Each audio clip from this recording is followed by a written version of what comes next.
এর শিক্ষার্থী ভাই বোনেরা আজকের পরীক্ষাতে হয়তো জয়েন করেছেন। তো জয়েন করার পরে আমাদের সবার মাথার ভিতরে কিন্তু একটা টেনশন থাকে, বাসায় আসলে উত্তর মিলাবো, দেখি কোনটা সঠিক কোনটা বেঠিক, কয়টা আমি মার্ক করলাম, কয়টা আমার হলো, কত মার্কস আমি পেতে পারি। তো এই বিষয়টা আমাদের মাথার ভিতরে সবসময় ঘোরে এবং মেইনলি আমাদের সবার মধ্যে একটা মানে জানার ইচ্ছা বা we have a curiosity, how much mark will be the standard mark for us. তো এই জায়গা থেকে আমরা কিন্তু আজকে সকল বিষয় নিয়ে আজকের পরীক্ষার সবগুলো প্রশ্ন সমাধান দিব ইনশাআল্লাহ। Will try to give the proper solution of today's question ইনশাআল্লাহ। সো সব থেকে গুরুত্বপূর্ণ বিষয় হচ্ছে একটা প্রশ্নের অনেক ক্ষেত্রে অনেক রকম উত্তর অনেক জায়গায় পাওয়া যায়। আমরা কিন্তু আমাদের জায়গা থেকে যাচাই বাছাই করে as far we know we'll try to give the best solution and the standard solution. So be confident on that ইনশাআল্লাহ। আজকে সুন্দর একটা সমাধান আপনারা পেয়ে যাবেন। আপনারা যারা যারা জয়েন করেছেন বা করতেছেন সবাইকে আমি রিকোয়েস্ট করব আমাকে একটু জানাবেন যে শোনা যাচ্ছে কিনা এবং দেখা যাচ্ছে কিনা। আমাকে একটু কমেন্ট করে জানাবেন লাউড অ্যান্ড ক্লিয়ার আছে কিনা। লাউড অ্যান্ড ক্লিয়ার সবাই একটু বলবেন যে লাউড অ্যান্ড ক্লিয়ার আছে কিনা। দেখেন আজকের প্রশ্ন কেমন হয়েছে। গতকালকে কিন্তু একটা পরীক্ষা হয়েছিল, আমরা জানি গতকাল যে পরীক্ষাটা হয়েছিল সেটা হচ্ছে ডিএলএসআর যে ডিএলআরএস এর যে পেশকার একটা পরীক্ষা হয়েছিল, 100 মার্কসের একটা পরীক্ষা। আবার আজকেও একটা পরীক্ষা হলো। তো ধারাবাহিকভাবে প্রতি শুক্রবার শনিবারে with the traditional way the country of Bangladesh continues the job examination. শুক্র শনিবারে সাধারণত আমাদের দেশে পরীক্ষাগুলো হয়, কারণ এই প্রতিষ্ঠানগুলো মানে আমাদের যে প্রতিষ্ঠানগুলোতে পরীক্ষা হয় সেই প্রতিষ্ঠানগুলো তো বিভিন্ন স্কুল কলেজ বা বিশ্ববিদ্যালয়ে কম হয়। তো এই প্রতিষ্ঠানগুলো শুক্র শনিবারে বন্ধ থাকার কারণেই কিন্তু তারা এই পরীক্ষার জন্য রুমগুলো পায় শুক্র শনিবারে, যার কারণে প্রতি শুক্র শনিবারে দেখবেন যে আমাদের দেশে বিভিন্ন ধরনের চাকরির পরীক্ষা হয়ে থাকে। সব পরীক্ষার সমাধান তো আসলে সবাই খোঁজেও না এবং সব চাকরির পরীক্ষা সবাই দেয়ও না। মেইনলি যেগুলো একদম very much lucrative, attractive, tempting job, ওইগুলা কিন্তু most of the job seekers are apply for the post, and of course we try to give the solution for the very demanding and standard post such as the assistant sub inspector of food. গতদিন যে পরীক্ষাটা হয়েছিল এটারই এক rank উপরের যে পরীক্ষাটা সেটা ছিল যে উপ খাদ্য পরিদর্শক, আর আজকে সহকারী উপ খাদ্য পরিদর্শক। তো দেখেন যেহেতু আজকে অনেকগুলো প্রশ্ন মানে we have to solve 50 questions at a stage. So of course I suggest all of you to keep quiet, keep patient and support me, inspire me in the comment, and inshallah I will try to run fast today. Okay, আমি কিন্তু আজকে একটু কি করব, দ্রুত সামনের দিকে যাব। সব কোশ্চেনের কিন্তু ব্যাখ্যা দেওয়া যাবে না। Mathematics and English part will be details explained by Mr. Din Islam, but rest of the part I will just select the right answer. Okay, তো সেটা মাথায় রেখে আমরা কাজ করব। কারো কোনো জিজ্ঞাসা বা জানার থাকলে of course make a comment here with polite way and ইনশাআল্লাহ I will try to give the reply. তো স্যার পৃষ্ঠা নম্বরটা বললেন, পৃষ্ঠা নম্বরটা কিভাবে বলবো, মানে কিসের পৃষ্ঠা নম্বর? আমাদের টিউটোরিয়ালের থেকে কোনটা আসছে এটা আসলে এখন ওইভাবে বের করা নেই। হ্যাঁ, আমাদের টিউটোরিয়ালের যে বই আছে এই বই থেকেও কিন্তু কোশ্চেন কমন ছিল।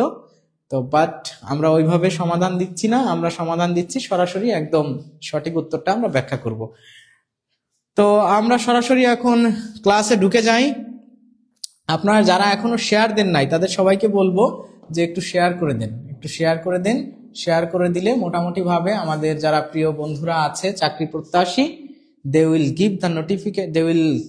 receive the notification, inshallah they will also join the class and be benefited. Okay, so আমি সবাইকে বলবো যে আপনারা একটু শেয়ার করে দেন যাতে সবাই জয়েন হয়ে আজকের ক্লাস থেকে অনেক বেশি উপকৃত হতে পারে।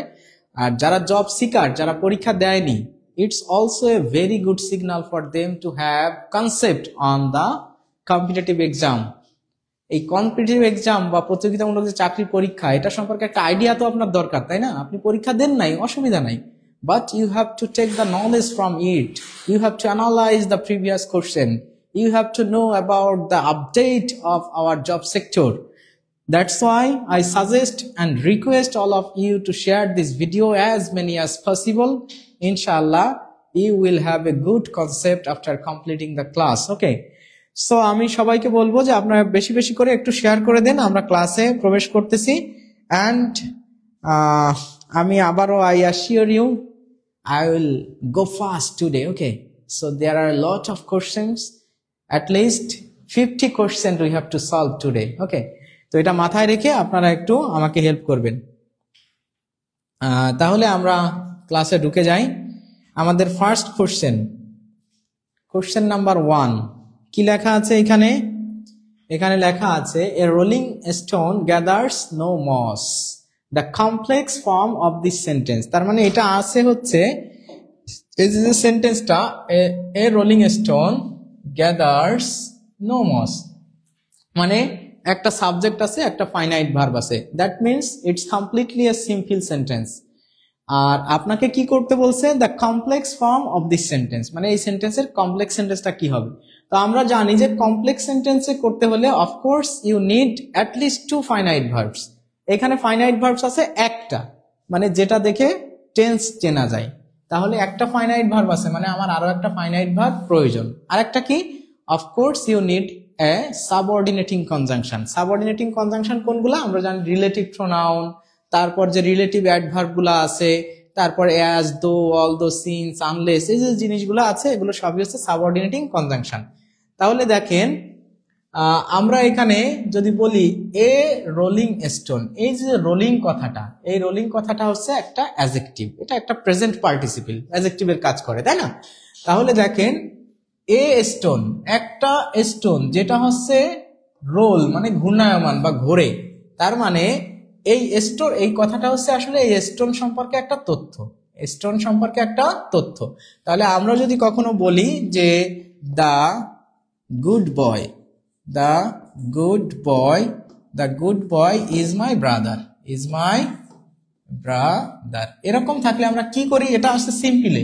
আমরা এটা যদি কমপ্লেক্স করতে চাই, যেহেতু এই গুডটা এই বয় সম্পর্কে একটা তথ্য, তখন আমরা এভাবে করি যে the boy who is good, the boy who is good is my brother, সে আমার ভাই, তাই না? তাহলে দেখেন এই মাঝখানের তথ্যটা জাস্ট আপনি রিলেটিভ প্রোনাউন দিয়ে যুক্ত করে দিচ্ছেন, সাথে একটা ফাইনাইট ভার্ব চলে আসতেছে। তার মানে আলটিমেটলি আপনার কিন্তু একটা ফাইনাইট ভার্ব ছিল, এই যে এখানে যেটা ছিল সেটা কিন্তু আছে, but you are adding another finite verb to make it complex. Okay, so complex করার জন্য আপনাকে এই প্রসেসটা আপনি যদি ফলো করেন, দেখেন এইখানে কোনটা এই প্রশ্নের উত্তর হয়। দেখেন এখানে আছে এ স্টোন, সরি, এখানে দেখেন আছে এ স্টোন, একটা রিলেটিভ প্রোনাউন আছে, যেহেতু ব্যক্তি ছিল এর আগে দ্য বয়, তখন কিন্তু আমরা হু দিয়ে যুক্ত করছি, যেহেতু এটা বস্তুবাচক আমরা দ্যাট দিয়ে যুক্ত করেছি। আর এই যে রোলিং, এটা যেহেতু প্রেজেন্ট টেন্সে আমরা এটা করতেছি, এবং এটা যেহেতু একটা প্রবাদ বাক্য কিন্তু সাধারণত সবসময় প্রেজেন্ট ইনডেফিনিট টেন্সেই লিখতে হয়। তাহলে a stone that rolls gathers no moss, এই যে এই অংশটা কিন্তু ছিল, জাস্ট আমরা যুক্ত করলাম কি, এই যে একটা রিলেটিভ প্রোনাউন বা সাবঅর্ডিনেটিং কনজাংশন, আর এর সম্পর্কে যে তথ্যটা এইটাই যে আমরা যুক্ত করে দিয়েছি। তার মানে এই প্রশ্নের উত্তর হবে কি? গ হবে এই প্রশ্নের উত্তর। আচ্ছা, আমরা চলে যাই পরের প্রশ্নে। আচ্ছা, অল অফ দ্য পিপুল, এখানে লেখা আছে অল অফ দ্য পিপুল, তাহলে মোটামুটি ভাবে সব মানুষ, কোন মানুষ, কোন জায়গায় বলছে? অ্যাট দ্য কনফারেন্সে বা সম্মেলনে যে মানুষগুলো যুক্ত হয়েছিল সবাই, আর সবাই কি? আর ড্যাশ টিচার্স। আপনারা কারা কারা পরীক্ষা দিয়েছিলেন একটু কমেন্ট করে জানাবেন যে কারা পরীক্ষা দিয়েছিলেন, কারা কারা দিয়েছিলেন পরীক্ষা এবং কেমন হয়েছে, এগুলো একটু জানাবেন। আর সাথে সাথে আপনারা একটু কমেন্ট করেও বলবেন। তাহলে দেখেন all of the people at the conference, মানে কনফারেন্সের সবগুলো লোকজনই কি ছিল? আর ম্যাথমেটিক্স টিচার, ম্যাথমেটিক টিচার তো হয় না, ম্যাথমেটিক হয় না, ম্যাথমেটিক এটা দেখেন আছে টিচার, এটাও হয় না, কারণ এইখানে অল অফ দ্য পিপুল মানে এটা প্লুরাল, প্লুরাল যদি হয় তাহলে তো টিচার্স হবে, টিচার তো হয় না, তাহলে এটাও কিন্তু হয় না। আর একটা এখানে মনে হয় একটু প্রিন্টিং মানে আমাদের হয়েছে, এইখানে একটা দেখবেন যে অ্যাপোস্ট্রফি আছে, তো ম্যাথমেটিক্স ম্যাথমেটিক্সের সাথে তো আর এস হয় না, ম্যাথমেটিক্স তো নিজেই একটা সাবজেক্টের নাম, সুতরাং এটাও হবে না, এটা হবে না। তাহলে এই প্রশ্নের উত্তর হবে all of the people at the conference are mathematics teachers. অবশ্যই প্লুরাল হবে, আর ম্যাথমেটিক্স তো ম্যাথমেটিক্স। আমি যদি বলি ইংলিশ টিচার, তাহলে English teacher, English teachers, TACHERS, teachers. তাহলে ইংলিশের মতো এটা তো জাস্ট একটা সাবজেক্টের নাম ম্যাথমেটিক্স, তাহলে ম্যাথমেটিক্স টিচার্স, যেহেতু এটা প্লুরাল আছে আর এখানে আছে ম্যাথমেটিক টিচার, ম্যাথমেটিক টিচার তো হয় না, ঠিক আছে। তাহলে এই প্রশ্নের উত্তর হবে ক, এই প্রশ্নের উত্তর হবে ক।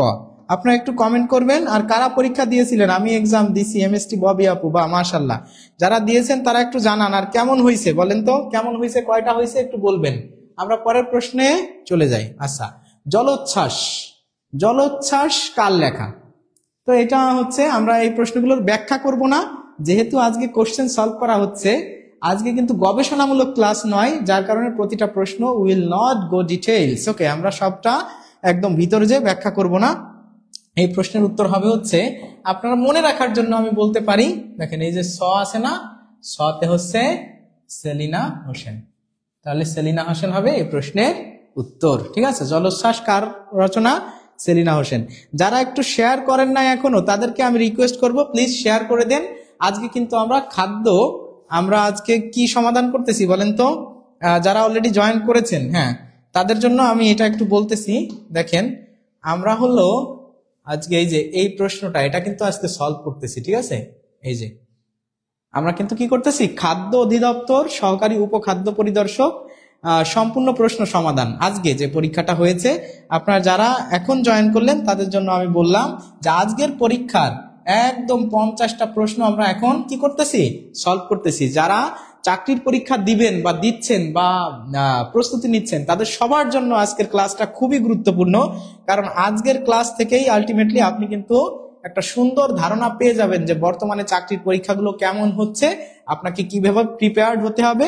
এবং সব থেকে বড় বিষয় হলো যে সকল প্রশ্ন, আপনি হয়তো কোনো একদিন শুধু বাংলা দেখেন, একদিন হয়তো শুধু ইংরেজি প্রশ্ন দেখেন, কোনো একদিন গণিত দেখেন, কিন্তু আজকে সবগুলো 50টা প্রশ্ন, সেই 50টা প্রশ্ন কিভাবে সলভ করবেন এবং 50টা প্রশ্ন কি ধরনের হয়েছে সেটা আপনারা জানতে পারবেন। আর কাট মার্কস কত হবে সেটাও আমি আজকে বলে দেবো ইনশাআল্লাহ।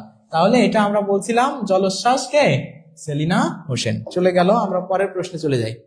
এই যে দেখেন আছে যে which one is the following words has been formed with a prefix.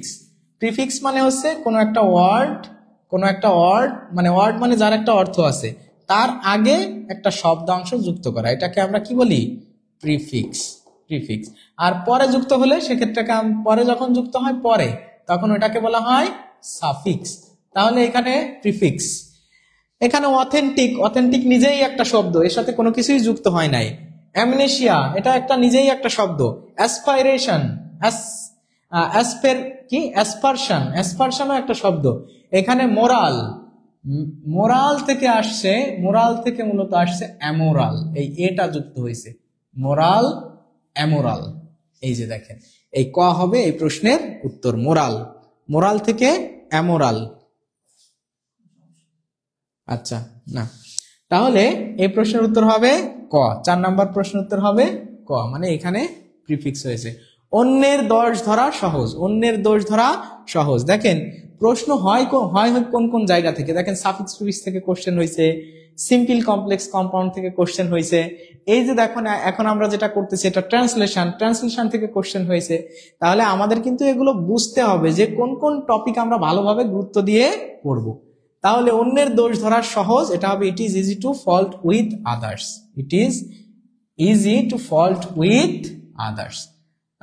Fault of others হবে না, কারণ ফল্ট উইথ আদার্স, অন্য কারোর সাথে বা অন্য কেউ কি দোষ করতেছে সেটা ফাইন্ড করা। It is easy to find, এটা খুঁজে পাওয়া। ফল্ট উইথ আদার্স, এগুলো আসলে একটা ফ্রেজের মতো বা ইডিয়মস এর মতো, এগুলো আমাদেরকে একটু সুন্দর করে এই ওয়ার্ড মিনিং গুলো মুখস্থ করে বা ট্রান্সলেশন গুলো আমাদের মাথায় রাখতে হবে। তাহলে এটা হবে fault with others, fault with others. তাহলে এই প্রশ্নের উত্তর হবে গ। গ যারা উত্তর করেছেন তারা সঠিক উত্তর করেছেন। আমরা পরের প্রশ্নে চলে যাই। দুর্নাম, দুর্নাম ও দুর্নিবার শব্দ দুটিতে মূর্ধন্য না ব্যবহৃত হয়নি কেন বলেন? বলেন তো কেন ব্যবহৃত হয়নি? কে কে বলতে পারবেন? কে কে বলতে পারবেন এই প্রশ্নটার উত্তর? দেখেন আপনারা একটু কি করবেন, আপনারা যারা আছেন আচ্ছা তাহলে এইখানে দেখেন যে 6 নাম্বার প্রশ্নের উত্তর আমরা করতেছি না, যারা উত্তর করতেছেন তারা একটু মানে কত নাম্বার প্রশ্ন এটা একটু বলে দিবেন, ঠিক আছে? যে কত নাম্বার প্রশ্নের উত্তর করতেছেন, যেহেতু আমরা একটু দ্রুত এগোচ্ছি। আপনি যদি প্রশ্নের নাম্বার না বলেন, আপনি যে কোনটার উত্তর করেছেন এটা বুঝতে আমার জন্য কি হয়ে যাবে, একটু কঠিন হয়ে যাবে। পরীক্ষা কঠিন হয়েছে, 30টা হয়েছে। আচ্ছা ববি আপু বলছেন, আচ্ছা দেখা যাক, আমি আপনাদেরকে বলবো কাটমার্কস কত হতে পারে। তো মূর্ধন্য ন এর ব্যবহার আমরা জানি যে দুর্নাম বা দুর্নিবার, এখানে মূর্ধন্য ন হওয়ার কথা ছিল, কারণ এই যে কি আছে, রেফ আছে, সুতরাং এখানে একটা কি হওয়ার ছিল, রি র সে বা রি র স বা রেফ, এটা থাকলে আমরা কি করি, যে মূর্ধন্য ব্যবহার করি। কিন্তু আমরা জানি যে সমাসবদ্ধ পদে কখনো মূর্ধন্য ন ব্যবহৃত হয় না, কারণ দুর্নাম এবং দুর্নিবার এই দুটা হচ্ছে কি সমাসবদ্ধ পদ। সমাসবদ্ধ পদে কখনো মূর্ধন্য ন ব্যবহৃত হয় না, যার কারণে এখানে মূর্ধন্য ন হবে না। তাহলে এই প্রশ্নের উত্তর হবে কি, এই প্রশ্নের উত্তর হবে গ। আমরা পরের প্রশ্নে চলে যাই। আচ্ছা এই যে দেখেন, একটি চৌবাচ্চার 3টি নল দিয়ে যথাক্রমে, এই যে এই অঙ্ক আজকে সকালবেলা মনে হয়, আজকে সকালে আমাদের, আচ্ছা আমাদের কি 198তম ব্যাচের কোনো স্টুডেন্ট আছেন যারা ক্লাস করতেছেন? তারা একটু বলেন তো যে আজকে সকালে এই অঙ্কটা মানে করানো হয়েছে কিনা। এই যে এই অঙ্কটা আজকে সকালবেলা কিন্তু আমরা করিয়েছি সকালবেলা। আচ্ছা তাহলে দেখেন, 3টি নল একসাথে খুলে দিলে 3/4, এখানে বলছে 3/4 পূর্ণ হতে কত সময় লাগবে? পুরোটা না, 3/4। আচ্ছা আমরা দেখি, আমরা জানি এটা লসাগু কত, 12/24। আচ্ছা লসাগু ছাড়াও আপনি যদি এভাবে করেন যে 8/1/8, মানে একটি চৌবাচ্চার 3টি নল, একটি নল 8 এত ভাগ, মানে 1 মিনিটে পূরণ করতে পারবে, এটা হচ্ছে প্রথম নল। আর দ্বিতীয় নল 1 মিনিটে পূরণ করতে পারবে হচ্ছে 12/1 আর তৃতীয় নলটি 1 মিনিট, 1 মিনিট না ঘন্টা, 1 ঘন্টায় পূরণ করতে পারবে 24/1। তার মানে সবগুলো নল, এটা এই যে একটি চৌবাচ্চায় 3টি নল দিয়ে যথাক্রমে 8 ঘন্টায়, 12 ঘন্টায় এবং 24 ঘন্টায় পূর্ণ করতে পারে, তাই না? এক একটা নিজে, তার মানে প্রথমটা পারে 8 ঘন্টায়, পরেরটা পারে 12 ঘন্টায়, পরেরটা পারে 24 ঘন্টায়। তাহলে 8 ঘন্টায় যদি পরিপূর্ণ করতে পারে, তাহলে 1 ঘন্টায় পারবে 8/1, 12 ঘন্টায় পারবে 12/1, আর 24 ঘন্টায় যেটা পারে সে 24 ঘন্টায় পারবে 24/1। এখানে দেখেন লসাগু হচ্ছে 24, এখানে 3 + 2 + 1, এটা আপনারা মনে হয় সবাই বুঝতেছেন। উপরে 6, নিচে হচ্ছে কত 24, কাটাকাটি করলে কত হচ্ছে 4, মানে 4 ঘন্টা। 4 ঘন্টা হচ্ছে পরিপূর্ণ করতে পারবে, কিন্তু এখানে কি করতে হবে, 3/4। 3/4 মানে কি, এই যে এত অংশ, এটা হচ্ছে 4 ঘন্টা লাগবে। এই যে 4 ঘন্টা, এই যে 4, আমরা জানি এখানে যে লসাগুর মানে হরটা থাকে, এটাই হয় উত্তর। 4 ঘন্টা পরিপূর্ণ করতে লাগবে 4 ঘন্টা, কিন্তু এখানে কি পরিপূর্ণ করার কথা বলছে না, এখানে বলছে 3/4। তাহলে 3/4 অংশ করতে লাগবে, ওই যে 4 গুণ 3/4, এটা কাটাকাটি করেন, তাহলে 3 ঘন্টা। 3 ঘন্টা হবে এই প্রশ্নের উত্তর, 3 ঘন্টা। এই যে হয়ে গেল, ঠিক আছে? তাহলে 3 ঘন্টা হবে এই প্রশ্নের উত্তর। যারা সকালবেলা ক্লাসটা করেছেন তারা একটু বলেন তো যে সকালে এই ক্লাসটা করানো হয়েছিল কিনা, এই অঙ্কটা একদম সেম অঙ্কটা সকালবেলা আমরা করছি, ঠিক আছে, সকালের ক্লাসে। তো আমরা এই যে এক একটা করে আলাদা করে আমরা বের করে নিয়েছি যে 8 ঘন্টায় যে পরিপূর্ণ করতে পারে সে 1 ঘন্টায় পারে এতটুকুন, 12 ঘন্টায় যে দ্বিতীয় নলটা সেটা পারে এতটুকুন, 3 ঘন্টায় মানে 24 ঘন্টায় যে এতটুকুন, যোগ করলে তার মানে পরিপূর্ণ করতে লাগবে 4 ঘন্টা। যেহেতু 4 ঘন্টা আমার লাগবে না, আমার পরিপূর্ণ করতে হবে না, আমার 3/4, তাহলে এই 4-এর সাথে 3/4 গুণ দিলেই পাওয়া যাচ্ছে 3 ঘন্টা। তাহলে এই প্রশ্নের উত্তর হবে ঘ। চলে আসি আমরা পরের প্রশ্নে। আচ্ছা এখানে দেখেন বলা হয়েছে টাকায় 1 ডজন, 1 ডজন মানে আমরা সবাই জানি 12টি, 1 ডজন মানে 12টি, বিক্রি করার 25% ক্ষতি হয়। 25% ক্ষতি, 25% ক্ষতি মানে হলো 75 টাকায় বিক্রি। কত টাকায় বিক্রি? 75 টাকা। 25% ক্ষতি। এখন আমার কি করতে হবে? আমার হচ্ছে 50% লাভ করতে হবে। 25% ক্ষতি, এটা আমার 50% লাভ করতে হবে, তাই তো? 50% লাভ, 50% লাভ করতে হবে মানে 150 টাকায় বিক্রি করতে হবে, তাই না? আচ্ছা, তাহলে বলছে যে টাকায় 1 ডজন, মানে টাকায় 12টি বড়ই বিক্রি করে। তার মানে আমি যখন 12টি বড়ই বিক্রি করছি টাকায়, 1 টাকায়, তখন আমার কি করতে হয়েছে?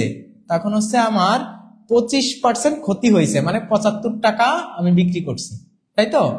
আর 50% আমার এখন কি করতে হবে? লাভ করতে হবে। যদি আমার লাভ করতে হয় তাহলে বিক্রি করতে হবে কত? আমাদের 150 টাকা, তাই না? এখন বলছে যে লাভ করতে হলে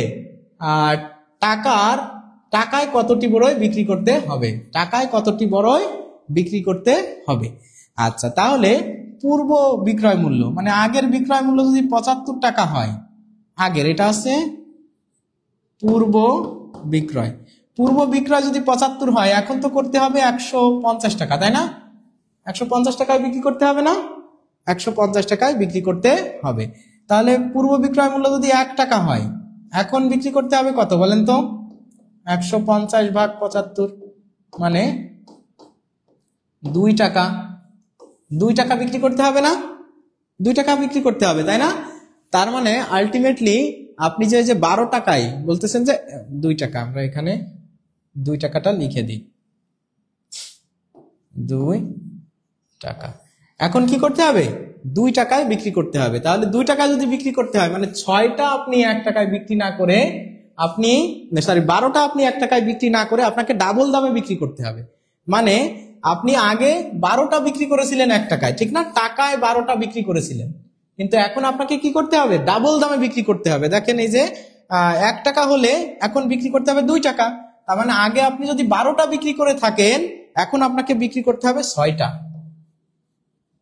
মানে আগে আপনি কি করেছেন, যে এই জিনিসটা আমরা একটু সবাই বুঝে নিই, যে আগে আমি 1 টাকায় বিক্রি করছি কয়টা? 12টা। আর এখন আমি 1 টাকায় বিক্রি করব কি? 6টা। তাহলে আমার কি হবে? এই যে ডাবল লাভ হবে। আগে যে 75 ছিল, এখন 150 হয়ে যাচ্ছে, এটা লাভ হচ্ছে ডাবল। তার মানে এই যে 2 টাকা করে বিক্রি করতে হচ্ছে, মানে ডাবল দামে বিক্রি। তাহলে ডাবল দামে বিক্রি করা মানে হচ্ছে 12টা আপনি আগে 1 টাকা বিক্রি করেছিলেন, এখন 6টা যদি 1 টাকায় বিক্রি করতে পারেন, তাহলে আপনার 50% লাভ হবে। ঠিক আছে? তাহলে এই প্রশ্নের উত্তর হবে 6টি। এই প্রশ্নের উত্তর কতটি? 6টি। আমরা চলে যাই পরের প্রশ্নে। আচ্ছা, গবেষণা শব্দটি কোন ধরনের শব্দের উদাহরণ? গবেষণা শব্দটি, এটা বুড়ি না, ঠিক আছে? এটা হবে রুড়ি শব্দ,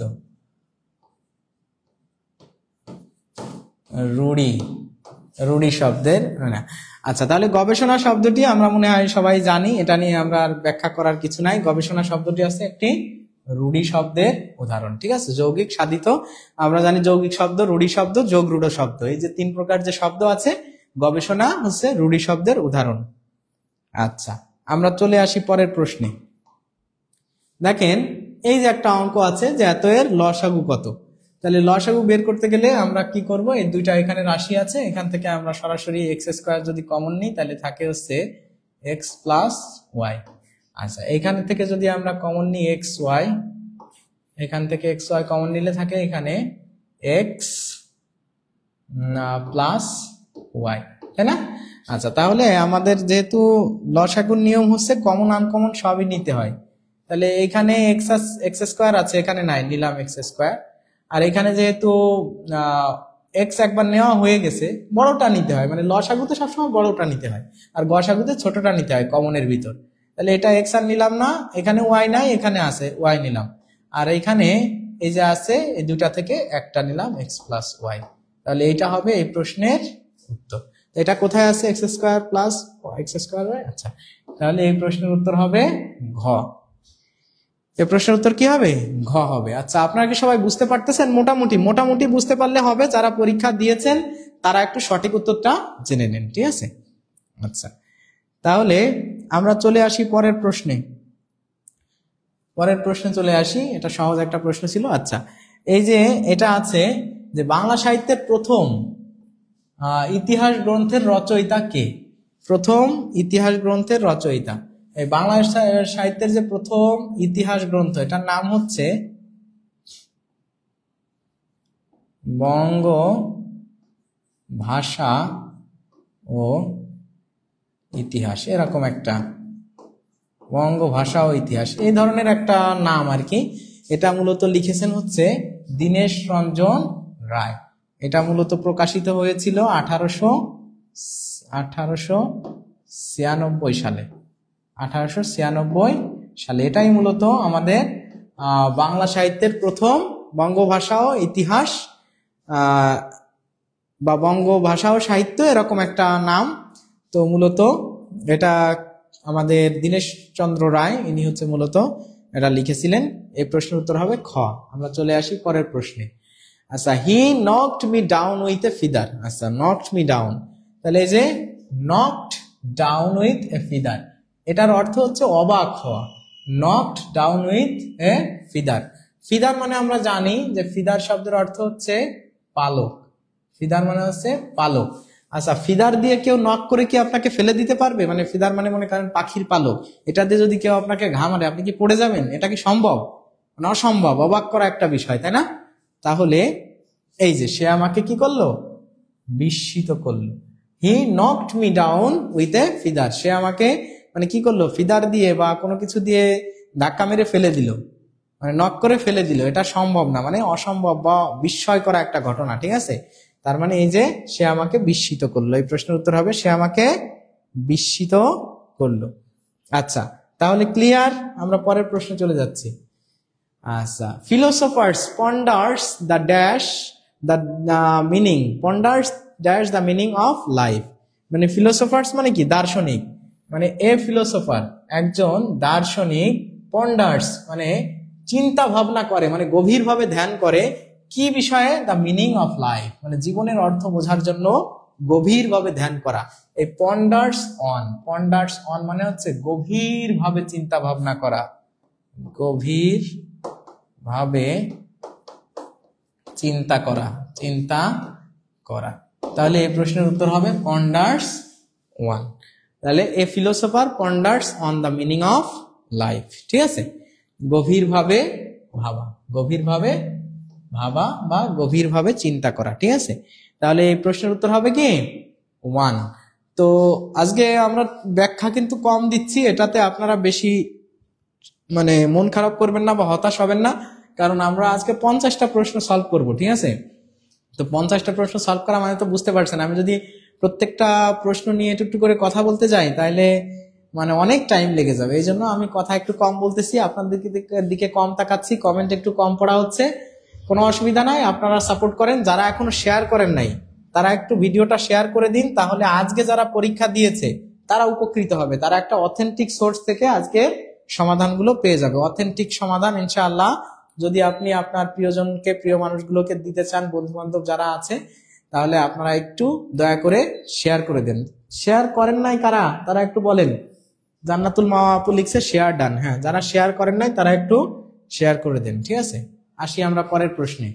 আচ্ছা, আমরা জানি যে কুড নট, আচ্ছা কুড নট বাট বা কুড নট হেল্প, মানে না কোনো কিছু না করে পারা আর কি। কোনো মানে মনে করেন যে could not dash, I could not dash লাফিং, আমি না হেসে পারলাম না। লাফ মানে হাসা, তাহলে আই কুড নট ড্যাশ লাফিং মানে কোনো কিছু না করে না পারা আর কিরকম একটা বিষয়। যেহেতু লাফিং আছে হাসে, হাসি বা হাসা, তাহলে বলছে আই কুড নট বাট লাফিং, আমি না হেসে পারলাম না। কুড নট বাট, এখানে যদি বাট দিতাম তাহলে কিন্তু আইএনজি হয় না, আইএনজি হচ্ছে কুড নট। আমরা জানি দুইটা ফরম্যাট আছে, কুড নট বাটও হয়, আবার কুড নট হেল্পও হয়, কিন্তু যখন হেল্প হয় তখনই হচ্ছে আইএনজি যুক্ত করতে হয়, কুড নট হেল্প। তাহলে এই প্রশ্নের উত্তর হবে কুড নট হেল্প, কারণ কুড নট হেল্প যখন হয় তখন আইএনজি হয়, বাট হলে আইএনজি হয় না। তাহলে এই প্রশ্নের উত্তর হবে কি?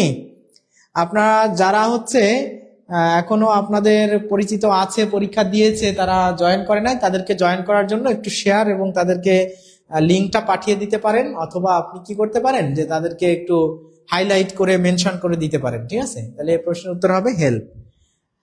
আচ্ছা, এটা হচ্ছে দেখেন আছে বজ্র বৃষ্টির ফলে মাটিতে উদ্ভিদের কোন খাদ্য উপাদান বৃদ্ধি পায়? বজ্র বৃষ্টির ফলে আমরা জানি মাটিতে হচ্ছে নাইট্রোজেন বৃদ্ধি পায়। বজ্র বৃষ্টির ফলে কি বৃদ্ধি পায়? নাইট্রোজেন বৃদ্ধি পায়। আমরা এই সব প্রশ্নের ব্যাখ্যায় এখন না যাই, ঠিক আছে? হ্যাঁ, আলী আকবর ভাই লিখছে কুড নট বাট হলে লাভ হতো। এক্স্যাক্টলি, কুড নট বাট হলে লাভ হতো। আপনারা একটু করেন, মানে দ্রুত শেয়ার যারা করেন না শেয়ার করে দেন। হ্যাঁ, আমরা পরের প্রশ্নে চলে যাই। আচ্ছা, জাতিসংঘের মহাসচিব কার সুপারিশে নির্বাচিত হন? এটা আপনারা একটু কমেন্ট করে জানান তো, কার মানে আপনারা কার সুপারিশে নির্বাচিত হন সেটার থেকে আপনারা বলেন তো যে বর্তমান জাতিসংঘের মহাসচিব কততম? এই যে বর্তমান যে জাতিসংঘের মহাসচিব আছে অ্যান্তোনিও গুতেরিস, উনি কততম মহাসচিব? বর্তমান যে মহাসচিব আছেন,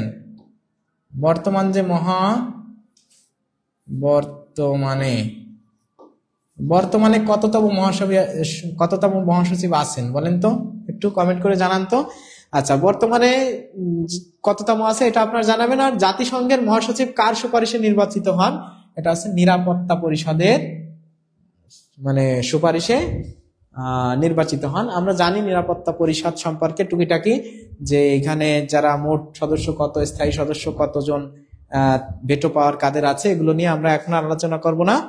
তা আমরা নিরাপত্তা পরিষদের সুপারিশে হচ্ছে মূলত জাতিসংঘের মহাসচিব নির্বাচিত হন। আচ্ছা, এটা আছে did not you play chess? তুমি কি দাবা খেলো না বা দাবা খেলতে না? এটাকে ইনডিরেক্ট করতে হবে। তো ইনডিরেক্ট যখন করতে বলছে তখন দেখেন এই যে এরকম একটা আমাদের যে এটা আসলে ডিরেক্ট আছে, ইনডিরেক্টে করতে হবে। তাহলে সেক্ষেত্রে কে বলছে এই কথাটা? এটা তো আমরা জানি না। যখন জানি না তখন এরকম ভাবে করতে হয়, হি said to me,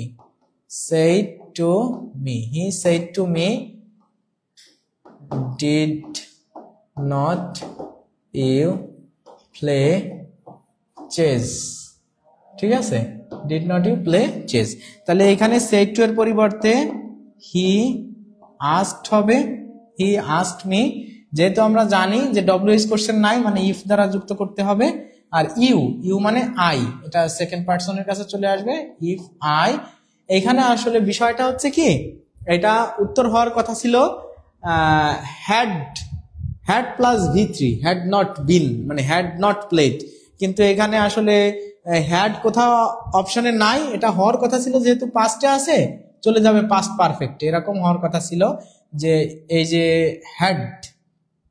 had not played chess, এটা আসলে উত্তর হতে পারত। কিন্তু এখানে যেহেতু হ্যাড কোথাও নাই, যার কারণে এই ডিডটাকে ডিডি রেখে দিছে।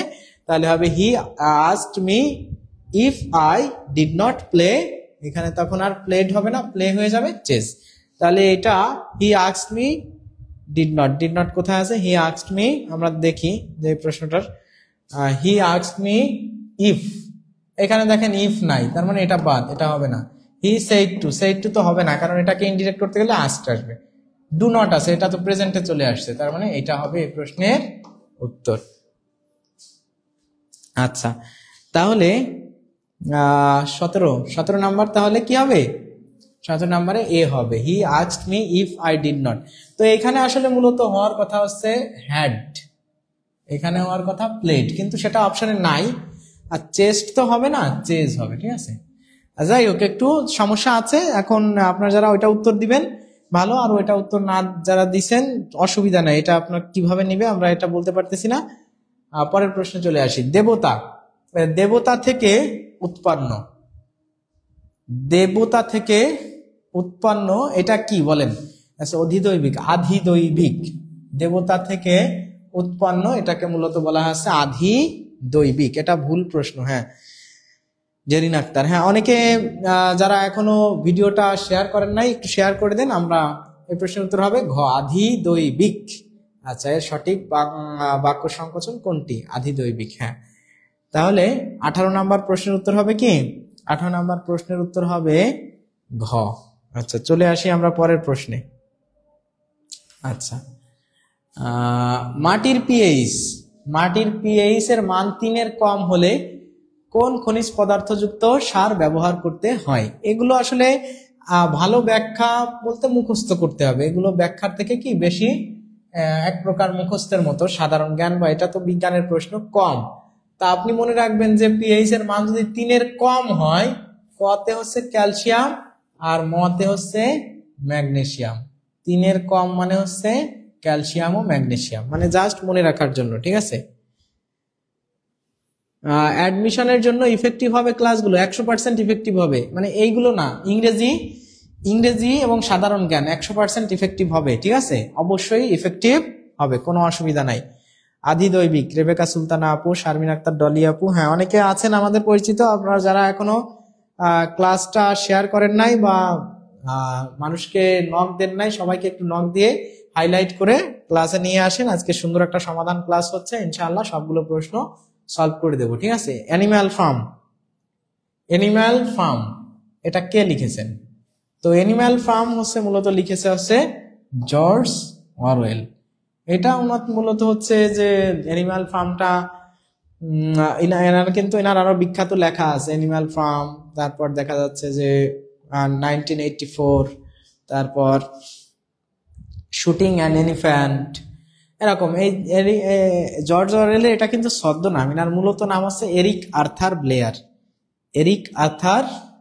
আচ্ছা, আমরা চলে আসি পরের প্রশ্নে। জর্জ অরওয়েলের অ্যানিম্যাল ফার্ম হচ্ছে ওনার লেখা। আচ্ছা, তাহলে এই যে 900 টাকা একটি জিনিস ক্রয় করে 4 মাস পর 963 টাকা বিক্রয় করলো। আচ্ছা, তার বার্ষিক শতকরা কত লাভ হলো? আচ্ছা, তাহলে লাভ তো হয়েছে, তাই না? লাভ হয়েছে 963 বিয়োগ 900, এত টাকা, মানে 63 টাকা। এই 63 টাকা যে লাভ হয়েছে, এই 63 টাকা লাভ হয়েছে সেটা 4 মাসে। কয় মাসে? 4 মাসে। তাহলে এখানে আমার বের করতে হবে বার্ষিক আবার শতকরা। আচ্ছা, তাহলে 4 মাসে, 4 মাস মানে হচ্ছে 4 মাস মানে কত বছর? আমি যদি এখন বলি যে এত টাকা একটি জিনিস ক্রয়, তার মানে 900 টাকায় 12 মাসের 4, তার মানে এতকে আমরা আরো ছোট করে লিখতে পারি। এটাকে কাটাকাটি করলে এটাকে লেখা যায় হচ্ছে কত লেখা? আচ্ছা, 963 বিয়োগ 900 মানে 63 টাকা লাভ, তাই না? তাহলে 63 টাকা লাভ হয়েছে 900 টাকায়। তাহলে 900 টাকায় 12/4, এত বছর, যেহেতু আমাকে বছর বলছে, তা আমরা জানি এরকম যে 12 মাস সমান 1 বছর। 12 মাস সমান 1 বছর। তাহলে 1 মাস সমান হবে হচ্ছে 12/1 এত, তাই না? এত বছর। অতএব কত মাস আছে? 4 মাস। 4 মাস সমান হচ্ছে 12 উপরে 4, এত বছর। তার মানে 4 এ 12। তাহলে এত বছরে লাভ হয়েছে কত? 63 টাকা, তাই না? তাহলে 900 টাকায় 1 বছরে লাভ হবে এই 63 এর সাথে এটা উল্টে গুণ হয়ে যাবে, তাই না? 1 বের করতে গেলে আমরা জানি প্রকৃত ভগ্নাংশের সাথে 1 বের করতে গেলে উল্টে গুণ হয়ে যাবে, উপরে 12 নিচে 4, এত টাকা। আর যেহেতু অতএব 1 টাকায় লাভ কি হবে? কম হবে। তাহলে 63 গুণ 12/4 গুণ এই 9 নিচে চলে আসবে, মানে কম টাকা। আর এবার 100 টাকায় 1 বছরে লাভ, যেহেতু আমাকে বলছিল 100 টাকায় 1 বছরে লাভ, কত টাকায়? 100 টাকায়। এই যে দেখেন এখানে বলছিল শতকরা, তাহলে শতকরা বার্ষিক। তাহলে 100 টাকায় 1 বছরে লাভ হবে 63 গুণ 12 গুণ 100/4 গুণ 900 টাকা। একটা দুইটা 9 দিয়ে কাটলে 7 নং 63, 4 দিয়ে কাটলে 3, তাহলে 3 7 21 টাকা হবে এই প্রশ্নের উত্তর। মোটামুটি 63 টাকা লাভ হয়েছে। এইটাকে জাস্ট একটু আপনার কি করে নিতে হচ্ছে, যেহেতু এখানে মাস আছে ওটাকে আপনার একটু বছর করে নেওয়া লাগছে, কারণ এখানে আপনাকে বছরেই তো চাইছে, বছরে আপনার যাওয়া লাগবে। তাহলে 1 বছরে করতে গেলে তখন আমরা জানি ভাগ হয়, তা ভাগ মানে উল্টে গুণ হয়ে যায়, ভাগ উল্টায় দিলে উল্টে গুণ হয়ে যায়, এই যে উল্টো গুণ। আর তারপরে 900 টাকায় যা এক টাকায় তা কম হবে, মানে 900 নিচে চলে যাবে, আর 100 টাকায় বেশি হবে, মানে 100 উপরে চলে যাবে। এটা এক লাইনেও শর্টকাটে অন্যভাবেও করা যায়। তাহলে মোটামুটি এই প্রশ্নের উত্তর হবে কত? এই প্রশ্নের উত্তর হবে হলো এই যে 21 টাকা। 21 টাকা হবে এই প্রশ্নের সঠিক উত্তর। আশা করি আপনারা সবাই বুঝতে পারছেন। পরের প্রশ্ন চলে যায়। HTML কি? HTML আছে হাইপার টেক্সট মার্কআপ ল্যাঙ্গুয়েজ। এটা হচ্ছে ডেটা উপস্থাপনের একটা ভাষা, এটা হচ্ছে ডেটা উপস্থাপনের একটা ভাষা। ম্যাথ দেখলে ভয় লাগে না, ম্যাথ দেখলে ভয় লাগার কিছু নাই, একটু প্র্যাকটিস করেন, চেষ্টা করেন, ইনশাআল্লাহ অসুবিধা হবে না, পারবেন। আপনারা যারা আমাদের পেইড ব্যাচে ভর্তি আছেন তারা একটু কমেন্ট করে জানান তো যে ম্যাথগুলো কিভাবে করানো হচ্ছে টপিক ভিত্তিক ভাবে, তাতে কি আপনাদের কোনো অসুবিধা হচ্ছে না আশা করি। যারা আমাদের পেইড ব্যাচে নাই তাদেরকে বলবো যে আমাদের পেইড ব্যাচে ভর্তি হয়ে যান, ইনশাআল্লাহ আপনার ম্যাথ নিয়ে অসুবিধা হবে না। এই যে প্রফলিগেট, প্রফলিগেটের কি বলছে? অ্যান্টোনিম। তো প্রফলিগেট মানে কি বলেন তো? প্রফলিগেট মানে হচ্ছে অপব্যয়, অপব্যয়। তাহলে প্রফলিগেট মানে যদি অপব্যয় হয় তার অ্যান্টোনিম হবে ফ্রুগাল। ফ্রুগাল মানে মিতব্যয়ী, মিতব্যয়ী হবে এই প্রশ্নের উত্তর। আচ্ছা ঠিক আছে, আমরা পরের প্রশ্নে চলে যাই। যারা পরীক্ষার প্রশ্ন সমাধান করতে চাচ্ছেন তাদের জন্য আজকের সমাধানটা দেওয়া। আমাদের পরীক্ষা দেওয়ার পরে মোটামুটি ভাবে আমাদের যারাই আছে অধিকাংশেরই চাওয়া পাওয়া থাকে যে প্রশ্নের একটা নির্ভরযোগ্য সমাধান এবং কাটমার্কস কেমন হতে পারে, সবগুলো প্রশ্ন ব্যাখ্যা সহ সমাধান করা। তো আমরা একটু চেষ্টা করতেছি, একদম মানে ম্যাথ এবং ইংলিশ ছাড়া অন্যান্য বিষয়গুলো জাস্ট উত্তর বলে যাচ্ছি, কারণ 50টা প্রশ্ন ব্যাখ্যা করতে গেলে অনেক টাইম লাগে, এটা আপনারা জানেন। যারা একটু নাকশ হচ্ছেন বা হতাশ বা মন খারাপ করতেছেন এত দ্রুত কেন, তাদের জন্য বলি আজকে 50টা প্রশ্ন আমরা সলভ করতেছি। সুতরাং আপনারা সাপোর্ট করেন, পাশে থাকেন, আরো বেশি বেশি শেয়ার করে দেন, ইনশাআল্লাহ আমাদের জন্য ভালো হবে, ঠিক আছে ক্লাসটা করাতে। তো ফুলে ফুলে ফুলে ফুলে সাজিয়েছে ঘর, তাই তো? এখানে বলছে ফুলে ফুলে, এটা কোন কারকে কোন বিভক্তি? ফুলে ফুলে মানে কিসের, কি দিয়ে, কি দিয়ে, কি দিয়ে বলেন তো? ফুল দিয়ে। তাহলে কোনো কিছু দ্বারা যদি হয়, দ্বারা দিয়া কর্তৃক আমরা জানি করণ কারক হয়। আর যেহেতু এখানে এ কার আছে, এ বিভক্তি আছে, সুতরাং এটা অবশ্যই করণে সপ্তমী হবে। অবশ্যই এটা কি হবে? করণে সপ্তমী, করণে সপ্তমী হবে এই প্রশ্নের উত্তর। স্যার প্রাইমারি কি প্রধান শিক্ষকের পর আলাদা কোনো মডেল টেস্ট? হ্যাঁ অবশ্যই বই কেনা লাগবে, আলাদা মডেল টেস্ট বই কিনতে হবে। না কিনলে মডেল টেস্ট বই কিনবেন, কিনে পরীক্ষা দিবেন বাসায়, তাহলেই প্রস্তুতি ভালো হবে, তাছাড়া প্রস্তুতি ভালো সম্ভব না। 24 সেন্টিমিটার ব্যাসার্ধ, আচ্ছা 24 সেন্টিমিটার ব্যাসার্ধ বিশিষ্ট অর্ধবৃত্তের ক্ষেত্রফল, অর্ধবৃত্তের ক্ষেত্রফল। তো অর্ধবৃত্তের ক্ষেত্রফলের সূত্র কি জানেন? অর্ধবৃত্তের ক্ষেত্রফলের সূত্রে মান বসায় দিলেই হয়ে যাচ্ছে, যে হাফ ইন্টু পাই আর স্কোয়ার। আমরা জানি যে ক্ষেত্রফলের সূত্র কি? পাই আর স্কোয়ার, তাই না? অর্ধবৃত্তের ক্ষেত্রফল তাহলে কি হবে? এর ভাগ দিলে 2 দিয়ে ভাগ দিলেই হয়ে গেল। এটার মান বসায় দিবেন। পাই মানে হচ্ছে আমরা জানি, আমরা এটা এভাবেই লিখি যে হাফ ইন্টু পাই আর স্কোয়ার। তাহলে হাফ লিখলাম, পায়ের মান হচ্ছে 22/7 আর হচ্ছে 24 এর উপর স্কোয়ার, মানে 24 গুণ 24। তাহলে এইভাবে আপনি করেন, এটা গুণ করে দেন, এখানে গুণ করলে এটা কাটাকাটি করলে হচ্ছে 12 দুগুণ 24, তাহলে 7 3 7 21 4 7। আচ্ছা তাহলে এই কটা গুণ করেন, আমরা এগুলো একটু গুণ করে দিই। 22 গুণ 12, তাহলে 22 গুণ 12 দেন, তাহলে 12 দুগুণে 24-এর 4 হাতে হচ্ছে কত, 12 দুগুণে 24-এর 4 হাতে 2, এবার 12 দুগুণে 24 আর 2 26 গুণ 24 ভাগ হচ্ছে 7। এটা একটু কাটাকাটি মানে দেখেন করা যায় কিনা। 7 দিয়ে যদি আমরা কাটাকাটি 3 7 21, 3 7 21, 7 9 6 7 42, 7 8 56। আচ্ছা, তাহলে আমরা আবার গুণ করে দিই যে 24 দিয়ে 26 4 গুণ এটা, তাহলে 4 4 16 6 হাতে হচ্ছে 1, এবার হাতে হচ্ছে 2, 4 4 24, 4 4 16 6, সরি 4 4 16 6 হাতে হচ্ছে 1, আর 4 7 24 আর 25-এর 5 হাতে হলো 2, এবার 4 দুগুণে 8 আর 2 10, এক ঘর কাটা দিলাম।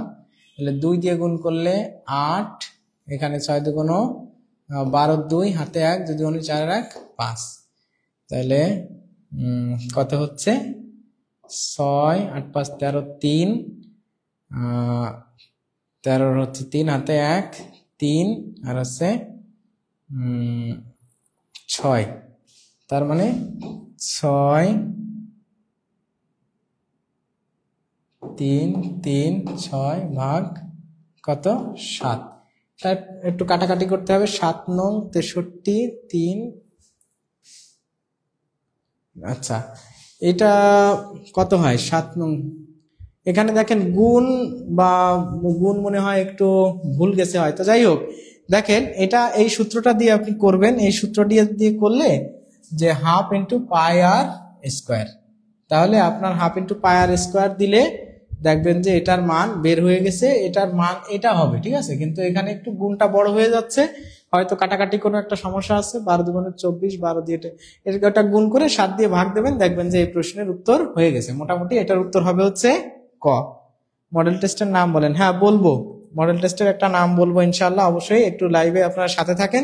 আমরা আগে কোশ্চেনটা সলভ করি, তারপরে আমরা বলবো। তাহলে এই প্রশ্নের উত্তর হচ্ছে এটা হবে। সূত্রটা আমি বলে দিলাম, আপনারা একটু করে নেন, কারণ এখন এই বড় ক্যালকুলেশন করতে গেলে একটু সময় বেশি লেগে যাচ্ছে। আপনারা একটু ঠান্ডা মাথায় করে নেবেন। অর্ধবৃত্ত, তার মানে বৃত্ত অর্ধবৃত্ত, তাই না? আমরা পরের প্রশ্নে চলে যাই। আচ্ছা, দারোগা, এটা দারোগা দারোগা না দারোগা, দারোগা শব্দটি কোন ভাষা থেকে বাংলায়? তো দারোগা তো তুর্কি শব্দ, আমরা সবাই জানি, তাই না? দারোগা হচ্ছে কোন ভাষার শব্দ? তুর্কি শব্দ। দারোগা কোন ভাষার? তুর্কি। আচ্ছা, পরের প্রশ্নে চলে যাই। এগুলো নিয়ে আমরা ব্যাখ্যা না করি, পরের প্রশ্নে চলে যাই। আচ্ছা, এটা দেখি যে হোয়েন, এই যে when, when the guest arrived, তার মানে এটা হোয়েন যুক্ত পাস্ট ইনডেফিনিট। তা হোয়েন যুক্ত পাস্ট ইনডেফিনিট থাকলে পরেরটা হবে পাস্ট কন্টিনিউয়াস। পাস্ট কন্টিনিউয়াস, কারণ আমরা জানি যে হোয়েন যুক্ত একটা ইনডেফিনিটে থাকলে একটা হয় কন্টিনিউয়াস। তাহলে এখানে দে আছে, দের সাথে were having, they were having. আচ্ছা, এখানে আমাদের অবিশ্রান্ত জীবনের ক্লান্তিময় লগ্নে, আচ্ছা উনি একটা উত্তর করেছেন যে স্যার এটা হবে, কিন্তু দেওয়া নাই। আচ্ছা, সেটাও হতে পারে। ওই প্রশ্নটা আমি যে সূত্র বলছি, সূত্রটা দেখে আপনারা একটু সমাধান করবেন, দেখবেন যে মানটা বেরোবে সেটাই হবে উত্তর। আমরা পরের প্রশ্নে চলে আসি। আচ্ছা, ফিফা 2026 বিশ্বকাপের বলের নাম কি? এটা মনে হয় অনেকেই জানেন, ট্রায়োন্ডা। এটা হচ্ছে কি ট্রায়োন্ডা। MST সালমা, স্যার আজকে প্রথম আমার কমেন্ট পড়েছেন, তাই নাকি? খুব ভালো। আচ্ছা, তাহলে ট্রায়োন্ডা হবে এই প্রশ্নের উত্তর। আমরা পরের প্রশ্নে চলে যাই। এই যে প্রথম বিশ্বযুদ্ধে অক্ষশক্তির দেশ ছিল নিচের কোনটি? অক্ষশক্তি ছিল এর ভিতরে বুলগেরিয়া। বুলগেরিয়া ছিল কি অক্ষশক্তি। যে বুলগেরিয়া যারা ছিল, জার্মানি, জাপান, বুলগেরিয়া, ইতালি, এরা ছিল হচ্ছে অক্ষশক্তি। আর মিত্র শক্তিতে ছিল অন্যান্য যারা, তারা। তাহলে আমরা বুঝলাম বুলগেরিয়া। আচ্ছা, এখানে আছে দুইটি বৃত্তের পরিধির দৈর্ঘ্য 3 ও 4 হলে বৃত্তদ্বয়ের ক্ষেত্রফলের অনুপাত কত হবে? আচ্ছা, তো আমরা জানি যে বৃত্তফলের ক্ষেত্রের দৈর্ঘ্য তাহলে কত হবে, যে এটার উপরে কি দিলে, দুইটি বৃত্তের পরিধি দৈর্ঘ্যের অনুপাত, পরিধির দৈর্ঘ্য নাকি পাই আর স্কোয়ার। আচ্ছা 2 পাই আর পরিধি হবে নাকি ব্যাসার্ধ হবে, দুটি ইসের pi r square is two pi r square. পরিধি এটা তো আছে ক্ষেত্রফল হলে বৃত্তদ্বয়ের ক্ষেত্রফলের অনুপাত। আচ্ছা আমরা ধরি যে পরিধি সমান হচ্ছে 2 পাই আর। আচ্ছা তাহলে একটার যদি 2 পাই আর সমান হয় 3, আর একটা হচ্ছে 2 পাই আর, আর একটা হচ্ছে 2 পাই আর সমান হলো যদি হয় 4, তাহলে এই দুটা সমান কি হবে আমরা একটু দেখি। তাহলে এগুলো 2 পাই আর, তার মানে 3 4। তাহলে আমরা যদি এটাকে করি পাই আর স্কোয়ার, এটা তো ক্ষেত্রফল, পাই আর স্কোয়ার, তাহলে ক্ষেত্রফলের অনুপাত, এটা আছে ক্ষেত্রফল, এটা হচ্ছে কি ক্ষেত্রফল। তাহলে দেখেন এখানে পাই কাটা যাচ্ছে, আর স্কোয়ার এটা প্রথমটার মান হচ্ছে 3, তার মানে 3 এর উপর স্কোয়ার, আর এখানে 4 মানে হচ্ছে 4 এর উপর স্কোয়ার, তার মানে হলো 9:16। মানে এটা যেহেতু ক্ষেত্রফলের অনুপাত চেয়েছে, ক্ষেত্রফল, তাহলে এইখানে আসলে পরিধির দৈর্ঘ্য হবে না, এটা মনে হয় ব্যাসার্ধ হবে। ঠিক আছে, ব্যাসার্ধ হতে পারে। তাহলে এটার প্রশ্নের উত্তর হবে হচ্ছে 9:16। ঠিক আছে, তাহলে 30 এর উত্তর হবে ক। আমরা পরের প্রশ্নে চলে যাই। সঠিক বানান রিকননাইসেন্স। তাহলে এই যে দেখেন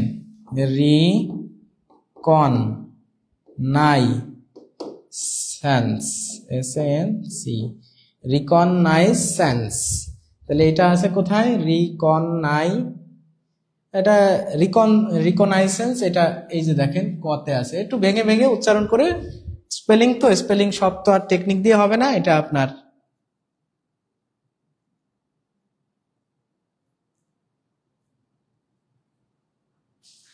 আচ্ছা। তাহলে আমরা পরের প্রশ্নে চলে আসি, ফাইন্ড দা কারেক্ট স্পেলিং। আচ্ছা কারেক্ট স্পেলিং হবে 1, ক হবে এই প্রশ্নের উত্তর। আমরা চলে যাই পরের প্রশ্নে। আচ্ছা চাঁদের অমাবস্যা এটা কার লেখা? তো যেহেতু এগুলো নিয়ে আমরা ব্যাখ্যা বেশি করব না, তাহলে চাঁদের অমাবস্যা হচ্ছে সৈয়দ ওয়ালিউল্লাহ হচ্ছে চাঁদের অমাবস্যা গ্রন্থটির লেখক। আমরা পরের প্রশ্নে চলে যাই। আচ্ছা চর্যাপদের ভাষাকে সান্ধ্য ভাষা বলেছেন কে? চর্যাপদের ভাষাকে সান্ধ্য ভাষা বলেছেন হচ্ছে হরপ্রসাদ শাস্ত্রী। আমরা জানি যে চর্যাপদের আবিষ্কারক হচ্ছে হরপ্রসাদ শাস্ত্রী। তো চর্যাপদের ভাষাকে তিনি সান্ধ্য ভাষা নামে মানে বা আলো আধারীর ভাষা নামে কি বলেছেন, ডেকেছিলেন, তাই তো। আচ্ছা আমরা পরের প্রশ্নে চলে যাই যে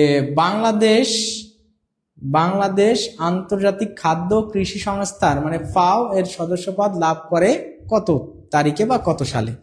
এটা হবে হচ্ছে 12 নভেম্বর 1973। 12 নভেম্বর 1973 এটা হবে এই প্রশ্নের সঠিক উত্তর। আমরা চলে যাই পরের প্রশ্নে। এই সাধারণ জ্ঞানগুলো নিয়ে আমরা বেশি কথা না বলি। রবীন্দ্রনাথের পর বাংলা সাহিত্যের সব্যসাচী লেখক বলা হয় কাকে? রবীন্দ্রনাথের পরে বাংলা সাহিত্যের মানে সব্যসাচী লেখক বলা হয় মূলত বুদ্ধদেব বসুকে। বুদ্ধদেব বসু হচ্ছে এই যে পঞ্চপাণ্ডব আছে বাংলা সাহিত্যের, তাদের একজন সব্যসাচী লেখক। মানে সব দিকে তিনি লেখালেখি করেছেন, নাটক, সাহিত্য, ছোট গল্প, উপন্যাস, কবিতা। ঠিক আছে, তো এই জন্য আমরা কি করব, আমরা বলতে পারি রবীন্দ্রনাথের পরে হচ্ছে বুদ্ধদেব বসু এরকম সাহিত্যের বিভিন্ন শাখায় লেখালেখি করেছেন, এই জন্য উনি হবেন কে, রবীন্দ্রনাথের পরে সব্যসাচী লেখক। 173 টাকা মানে 43 টাকা, কত টাকা, 143 টাকা। টাকাকে কত কত অনুপাতে ভাগ করা হয়েছে? তাহলে এটার অনুপাতের যোগফল হবে 2 + 4 + 5, তার মানে 5 9 11। আচ্ছা তাহলে আমরা কি করব, 143কে যদি 11 দিয়ে ভাগ দিই গুণ দেব 2, আর হচ্ছে 143কে 11 দিয়ে ভাগ দিয়ে গুণ দেব কত, 5। এই যে 5, কারণ এখানে কি বলছে দেখেন, যে টাকাকে এত অনুপাতে ভাগ করলে বৃহত্তম ক্ষুদ্রতম অংশের পার্থক্য কত। তাহলে পার্থক্য কত আমরা একটু বের করে ফেলি। এটা আছে আমাদের ক্ষুদ্রতম অংশ,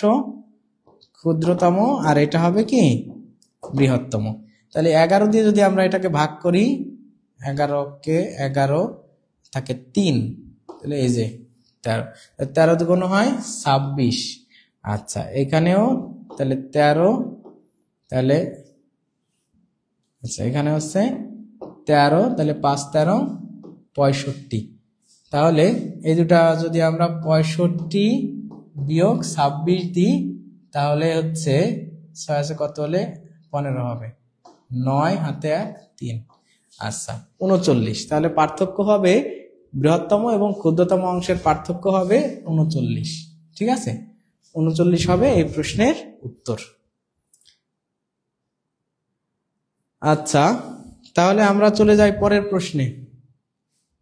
দেখেন 17 সেন্টিমিটার, 15 সেন্টিমিটার, 8 সেন্টিমিটার ত্রিভুজকে কি বলা হয়, কোন ধরনের ত্রিভুজ বলা হয়? আমরা জানি ত্রিভুজের যে সমকোণী ত্রিভুজের যে রেশিও গুলো আছে, একটা হচ্ছে কেমন বলেন তো, 3 4 5, আবার 8,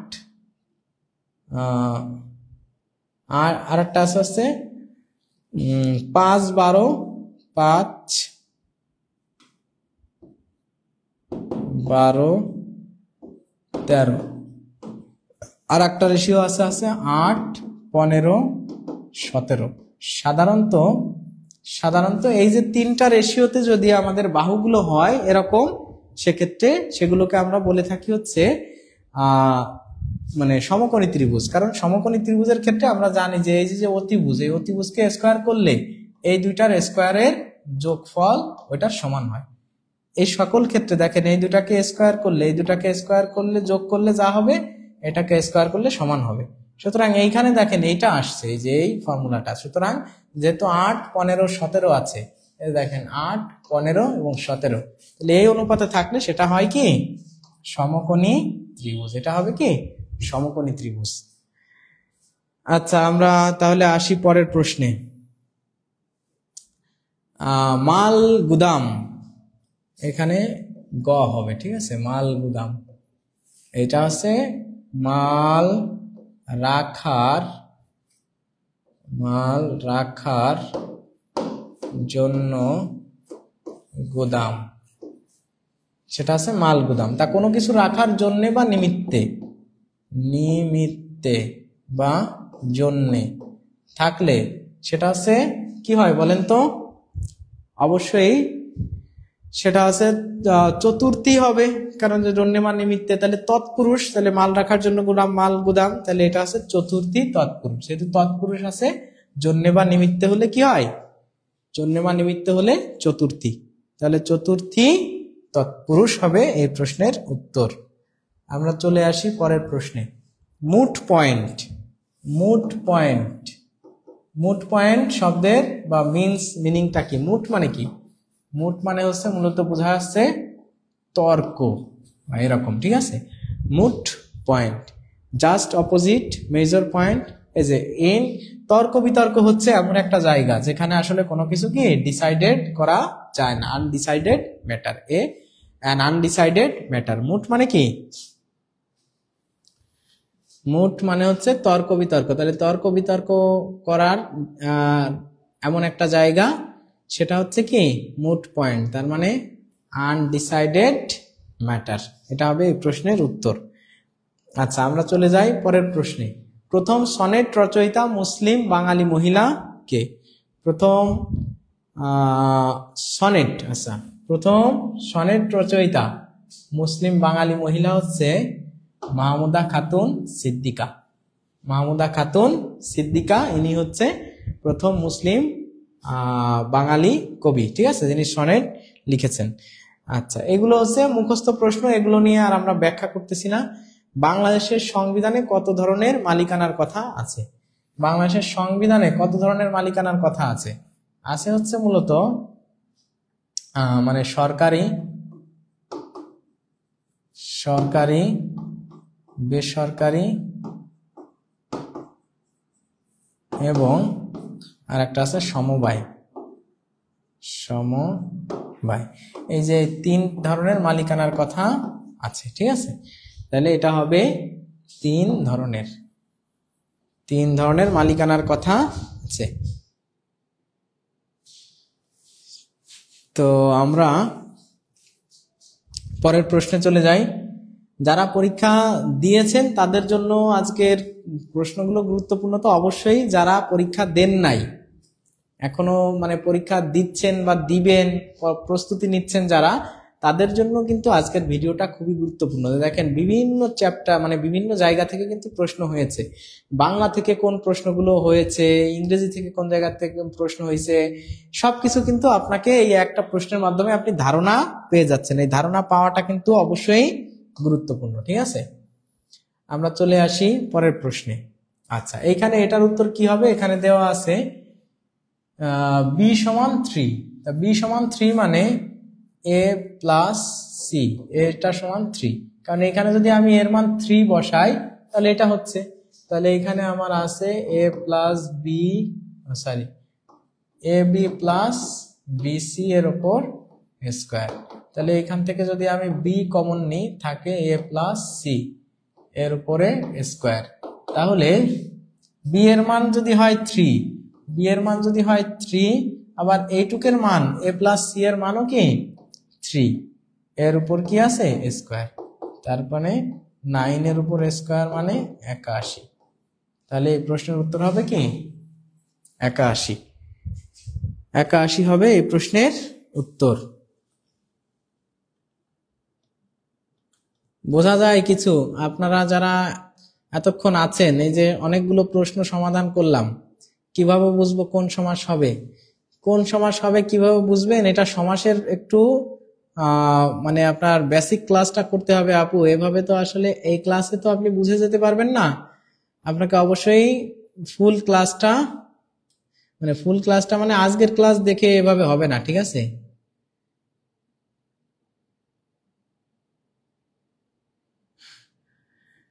আচ্ছা, আলহামদুলিল্লাহ ক্লিয়ার। তো আপনারা যারা আছেন এতক্ষণ একটু বলবেন যে মোটামুটি সমাধানটা কেমন লাগতেছে, আপনাদের উপকার হচ্ছে কিনা, এবং এতগুলো প্রশ্ন আমরা সমাধান করলাম, ঠিক আছে। হাউ মেনি মেজর টেকটনিক, এই যে টেকটনিক প্লেটস, এটা কিন্তু সাম্প্রতিক প্রশ্ন, মানে সাম্প্রতিকে হয়েছে তো আমাদের যে ভূমিকম্প হয়েছে। তো ভূমিকম্প আমরা জানি টেকটনিক যে প্লেট আছে এটা সরে যাওয়া বা এটার কারণে অনেক ক্ষেত্রে ভূমিকম্প হয়। সেই জন্য এই প্রশ্নটা কিন্তু দেওয়া হয়েছে যে আমাদের দেয়ার আর অন দা আর্থ সারফেস, তা আর্থ সারফেসে কয়টা টেকটনিক প্লেট আছে? 7টি। এটা আসলে মুখস্থ, এটা বোঝার কিছু নাই, বোঝানোরও কিছু নাই, ঠিক আছে।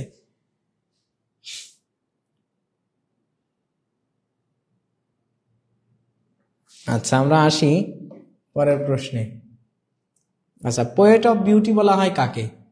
পোয়েট অফ বিউটি বলা হয় জন কিটসকে। জন কিটস হচ্ছে কি পোয়েট অফ বিউটি, এটা আমরা সবাই মোটামুটি জানি। জন কিটস হচ্ছে কি পোয়েট অফ বিউটি। এগুলো কোনটা কাজ ছদ্মনাম একটু মনে রাখতে হবে। আপনারা উত্তর করেন, 45 নাম্বারের উত্তর করেন দেখি। আমি এবার একটু রেস্ট করি। আপনারা সবাই একটু উত্তর করে দেন যে 45 নাম্বার প্রশ্নের উত্তরটা কি হবে। 45 নাম্বার প্রশ্নটা উত্তর করেন তো দেখি।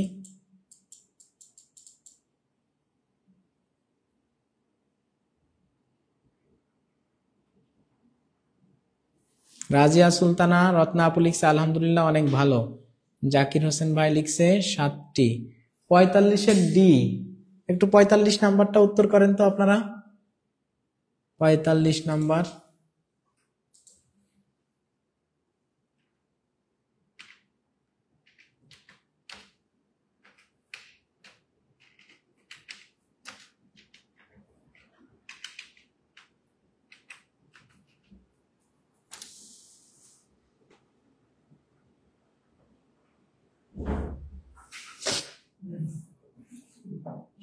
না সমস্যা নেই।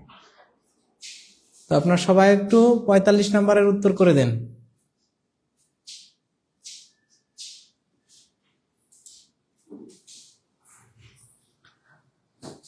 অনেকে উত্তর করতেছেন, এটা হলো দেখেন স্ট্যাগফ্লেশন। স্ট্যাগফ্লেশন মানে হচ্ছে অর্থনৈতিক মন্দা, এটাকে বলা হয় মূলত হচ্ছে economic slow down. Economic slow down, তাহলে ইকোনমিক স্লো ডাউন হচ্ছে কি মন্দা বা অর্থনৈতিক মন্দা। অনেকেই সঠিক উত্তর করেছেন, আলহামদুলিল্লাহ, অনেক ভালো হচ্ছে, মাশাআল্লাহ, ধন্যবাদ সবাইকে। আমরা পরের প্রশ্নে চলে যাই যে 144 সংখ্যাটি কোন সংখ্যার 40%?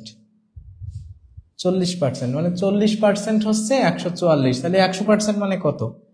মানে 40% সমান হচ্ছে 144, অতএব 1% সমান 144 ভাগ 40, অতএব 100%-এর মান হবে 144 ভাগ 40 গুণ 100। এটা কাটা দিলাম, তাহলে 4 দিয়ে যদি এটাকে কাটি 3, তাহলে থাকে 2, 4 ছক 24, তাই তো?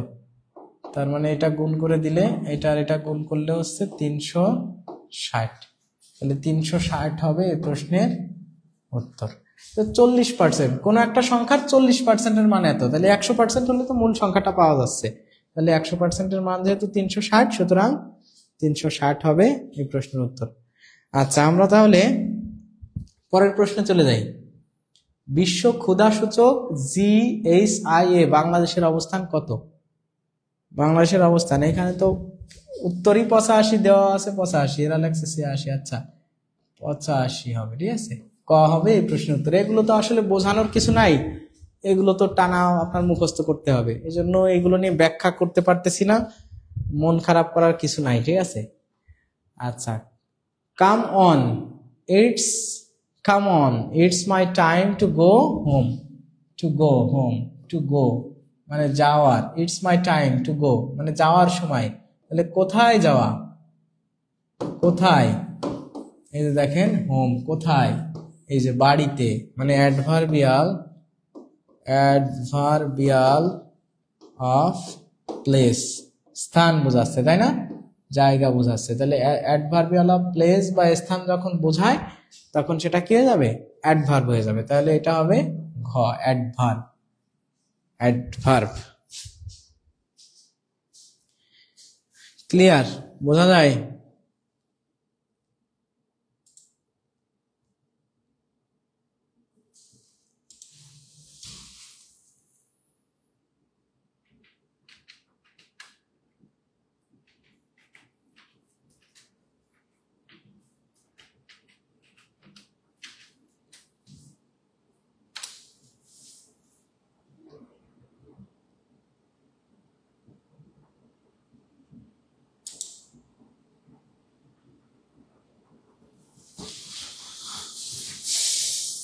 আচ্ছা, তাহলে এটা হচ্ছে অ্যাডভার্বিয়াল অফ প্লেস মানে অ্যাডভার্ব। আমরা পরের প্রশ্নে চলে আসি।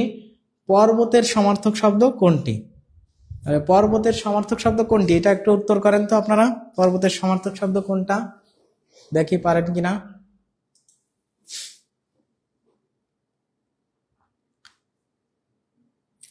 একটু প্রশ্নটা করেন, মানে ওই লিখে কত নাম্বার প্রশ্নের উত্তর করতেছেন সেটা লিখে আপনারা একটু প্রশ্নের উত্তর করেন, ঠিক আছে, তাহলে বুঝতে আমার জন্য সুবিধা হবে যে আপনি কত নাম্বারের উত্তর করছেন।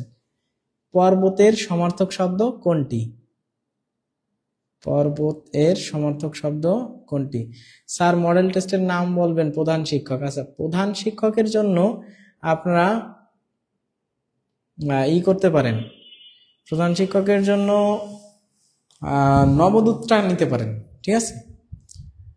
প্রধান শিক্ষকের মডেল টেস্ট নিলে নবদূতের মডেল টেস্টটা নিতে পারেন, ঠিক আছে, এটা ভালো। আচ্ছা, হিমালয় 49, হিমালয়। আচ্ছা, ক্ষিতি ঘর না ক্ষিতিধর, হিমালয় বলছেন।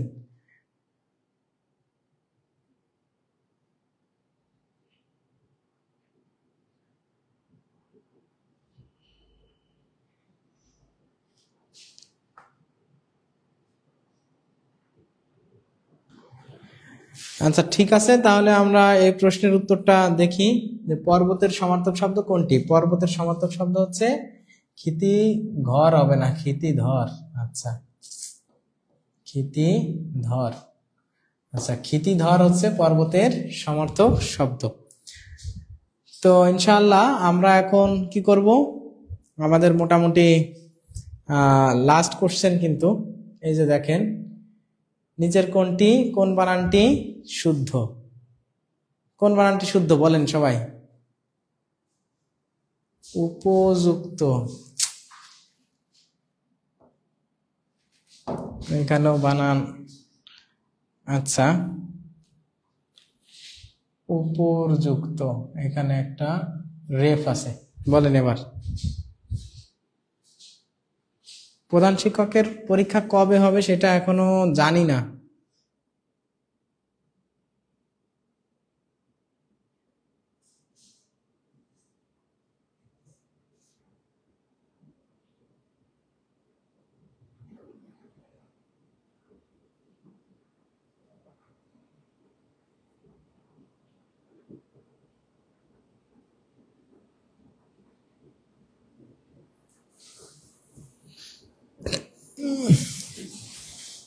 কোন বই অনুসরণ করবেন, কি করবেন, এটা নিয়ে আমরা একটা সেমিনার নিব।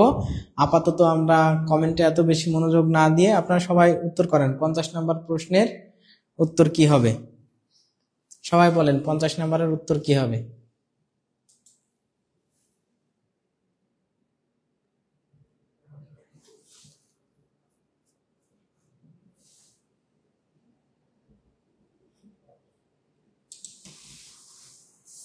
ঘ।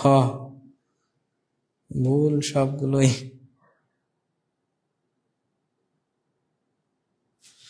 আচ্ছা, তাহলে দেখেন যে এই প্রশ্নের আসলে এখানে রেফ ছিল না, এটা আসলে এই প্রশ্নের সঠিক উত্তর ক, উপযুক্ত। আর বাকিগুলো সব ভুল আছে, ঠিক আছে? ক হবে এই প্রশ্নের সঠিক উত্তর। তো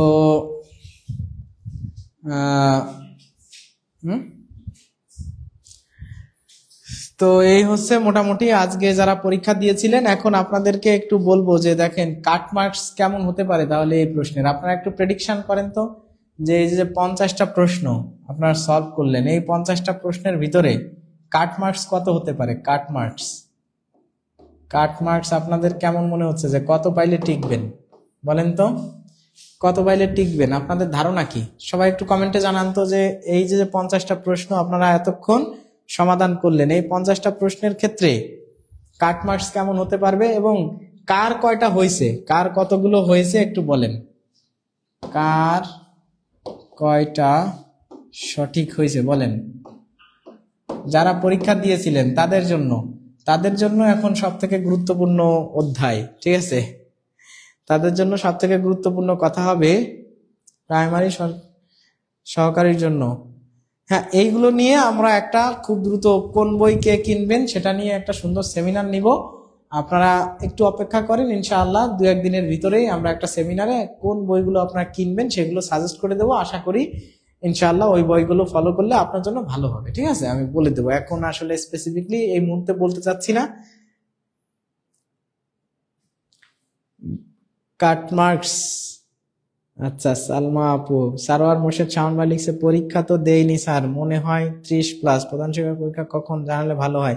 প্রধান শিক্ষকের পরীক্ষা কখন হবে জানি না তো, তাই জানাবো কিভাবে? এখনো তো কোনো নির্ভরযোগ্য সোর্স থেকে কোনো ইনফরমেশন পাওয়া যায়নি। কি মনে হয় আপনাদের বলেন?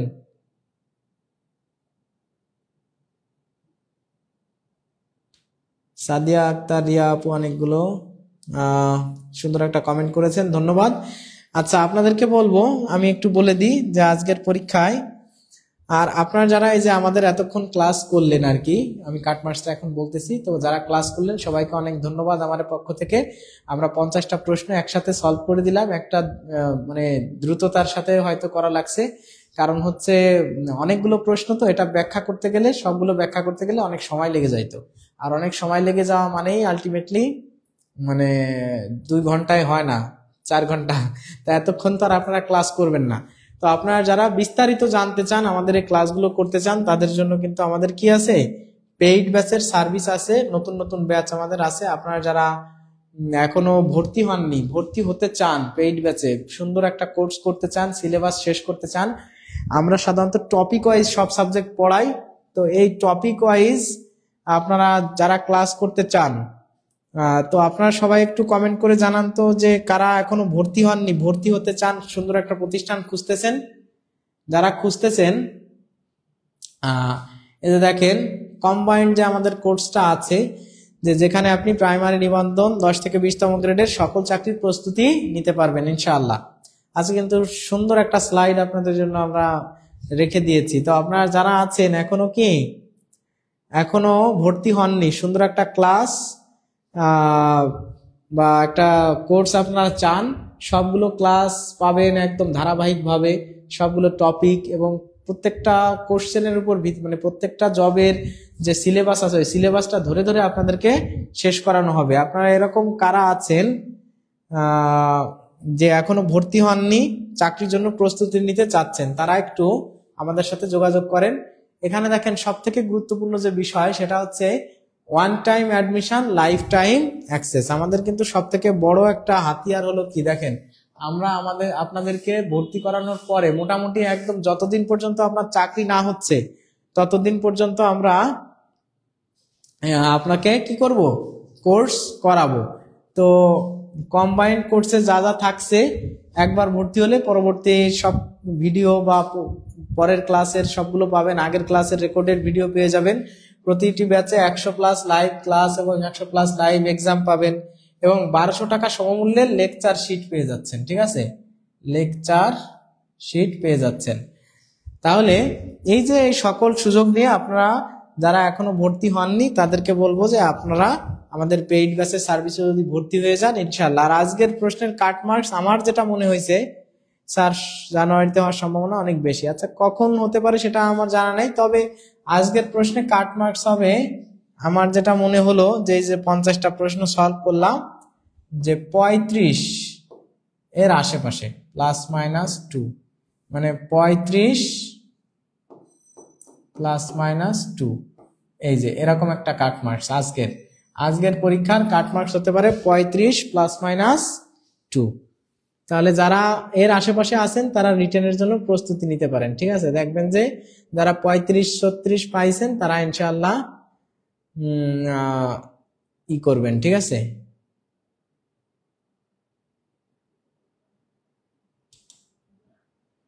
স্নিগ্ধা জামান অনেক সুন্দর একটা কমেন্ট করেছেন, অনেক ধন্যবাদ আপুকে। আচ্ছা, তো আমরা এখন যে বিষয়টা জানবো সেটা হলো যে এই যে আমাদের ভর্তি ফি কত, তাই না? দেখেন প্রাইমারি নিবন্ধন 10তম থেকে 20তম গ্রেডের সকল চাকরির যে কম্বাইন্ড ব্যাচটা আছে আপনারা ভর্তি হতে পারতেছেন আমাদের লাইভ চলাকালীন যারা ভর্তি হবেন মাত্র 1450 টাকায়, মাত্র 1450 টাকায় ভর্তি হতে পারতেছেন। এবং ভর্তি হওয়ার জন্য আপনারা 01310467471 নাম্বারে আমাদের কি করবেন, সেন্ড মানি করে দেবেন। ইনশাআল্লাহ আপনাদেরকে আমাদের পেইড ব্যাচে ভর্তি করে নেওয়া হবে ইনশাআল্লাহ। তো আপনারা যারা এতক্ষণ ক্লাস করলেন তাদের সবাইকে আমার পক্ষ থেকে অনেক অনেক ধন্যবাদ। এবং অফার শেষ হয়ে গেলেও আপনাদের যাদের অসুবিধা আছে, আর্থিক সমস্যা আছে বা বিভিন্ন ধরনের প্রবলেম আছে, তারা আমাদের এই স্ক্রিনে দেওয়া নাম্বারগুলো একটু সেভ করে রাখেন বা স্ক্রিনশট দিয়ে রাখেন। তারা এই নাম্বারগুলোতে যোগাযোগ করলে আমাদের টিউটোরিয়াল টিম অবশ্যই আন্তরিকতার সাথে আপনাদের সাথে যোগাযোগ করবে এবং আপনাকে হেল্প করবে ইনশাআল্লাহ। তো সবাইকে অনেক অনেক ধন্যবাদ এবং ভালোবাসা। আজকে কিন্তু আমরা কি করলাম, এই যে খাদ্যের যে সহকারী উপপরিদর্শক পোস্টে পরীক্ষা হলো, এই পরীক্ষার 50টা প্রশ্ন একদম মোটামুটি ভাবে চেষ্টা করলাম অথেন্টিক আনসার দিয়ে। 2-3টা প্রশ্ন একটু ভুল ছিল, টাইপিং মিস্টেক ছিল, সেগুলোর জন্য এক হচ্ছে আমরা আন্তরিকভাবে দুঃখিত, আর আরেকটা হলো যে প্রশ্নেই ভুল ছিল কিছু। দেখেন ওই যে প্রশ্নটা অঙ্ক ছিল যে অর্ধবৃত্তের ক্ষেত্রফল, ওইটা সঠিক উত্তরটা দেওয়া নাই মনে হয়। ঠিক আছে, ওইটা একটা এরকম 2-3টা প্রশ্ন দেখলাম যে উত্তরেই অপশনগুলো সঠিক দেওয়া নাই। তো তাছাড়া সবগুলোই দেওয়া হয়েছে আলহামদুলিল্লাহ। তো পরবর্তী ক্লাসে আপনাদের সাথে দেখা হবে।